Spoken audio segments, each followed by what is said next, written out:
केम छो विद्यार्थी मित्रों। तो आज लेके आए आपके लिए चैप्टर नंबर 7 बायनोमियल थ्योरम का एकदम जोरदार आईएमपी यूनिक क्वेश्चन जो हर बार मोस्टली हर एक स्कूल की एग्जाम में, फर्स्ट एग्जाम में, सेकंड एंड थर्ड एग्जाम में 100% नहीं 1000% एक क्वेश्चन आता ही है। तो आपको ये सॉल्व ही कर देना है, तैयारी कर देना है और लिख भी देना है, राइट। अगर आपको एग्जाम में इस क्वेश्चन के 3 या 2 मार्क्स चाहिए तो आपको क्वेश्चन तैयारी कर देना है। ये क्वेश्चन मैं गारंटी दे रहा हूँ मित्रों, आने ही वाला है। आप तैयारी कर लो, निकल बाद में पछताना पड़ेगा। तो कौन सा क्वेश्चन? तो exercise 7.1 question 14 the one of the unique question, जिसमें बहुत सारे बच्चे रॉन्ग वे में स्टार्ट करते हैं, फिर उनका आंसर आता नहीं है। रॉन्ग वे नहीं होना चाहिए, प्रॉपर उसका स्टेप बाय स्टेप सॉल्यूशन कैसा है, तो पूरी डिटेल आपको इस वीडियो में बताई जाएगी। तो वीडियो में एंड तक बने रहिए, वीडियो एंड तक देखना। और अगर आपने चैप्टर 7 बायनोमियल थ्योरम का कोई आईएमपी क्वेश्चन सर्च किया है तो इसको इग्नोर मत करना मित्रों। तो शुरू करते हैं वीडियो। तो मित्रों ये जो क्वेश्चन हमें दिया गया है वो क्वेश्चन में हम स्टार्ट करते हैं। तो स्टार्ट हम करेंगे मित्रों, जो हमारे पास अवेलेबल डेटा है उसमें 4:n 4:n यानी कि हम RHS से ओपनिंग कर रहे हैं, राइट। RHS। अब जो 4:n हमें दिया है, अभी जो 4:n दिया है तो हम लिख रहे हैं 1 + 3:n, बराबर।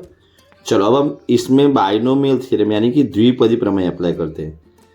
NC0, NC1, NC2, NC3 up to मित्रों NCN पॉसिबल, राइट। ये जो पहले हमें RHS जो हमारे थंबनेल में आपको बताया वैसे ही हमने RHS में 4:n है। 4 मीन्स 1 + 3 लिख सकते हैं। फिर हमने फॉर्मूले अप्लाई कर दिया, देख लिया आराम से। अब हम लिखेंगे 1 3 1 3 1 3 1 3 1 और 3, ये हमने लिख दिया।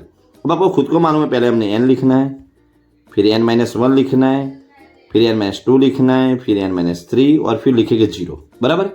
चलो फिर हम लिखेंगे 0 1 2 3 और n, यानी हमने प्रॉपरली बायनोमियल थ्योरम जो रिप्रेजेंट करते हैं वो प्रॉपरली हमने रिप्रेजेंट कर दिया। जैसे कि हमारे पास RHS 4:n था, 1 + 3 लिख दिया हमने, फिर बायनोमियल थ्योरम अप्लाई किए हैं, फिर उसका प्रॉपर प्रेजेंटेशन कर दिया। आपको ऐसे ही लिखना है, सेम टू सेम। अगर आपको स्कूल के एग्जाम में पूरे 3 मार्क्स चाहिए तो आपको ऐसे ही करना है और यही इसकी प्रॉपर मेथड है।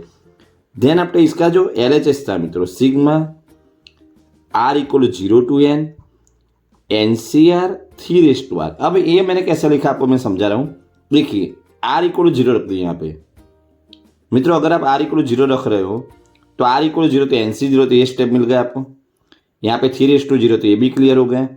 चलो R = 1 रखो तो NC1, तो यहाँ पे 3:1, यानी कि स्टेप बाय स्टेप अगर आप RHS से ही सॉल्व करोगे क्वेश्चन तो आपको फटाफट प्रॉपर वे में सॉल्व हो जाएगा और आपको पूरे मार्क्स मिल जाएंगे, राइट। तो वीडियो कैसा लगा वीडियो में कमेंट करिए। अगर वीडियो अच्छा लगा तो वीडियो को लाइक भी कर देना। तो मिलते हैं मित्रों नेक्स्ट वीडियो में।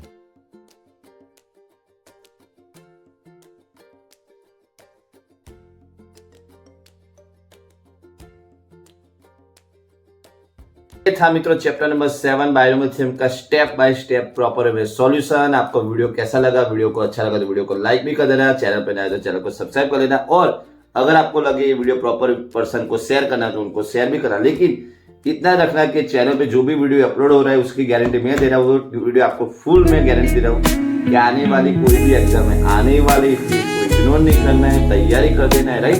तो मिलते हैं मित्रों नेक्स्ट वीडियो में, तब तक के लिए best of luck and bye.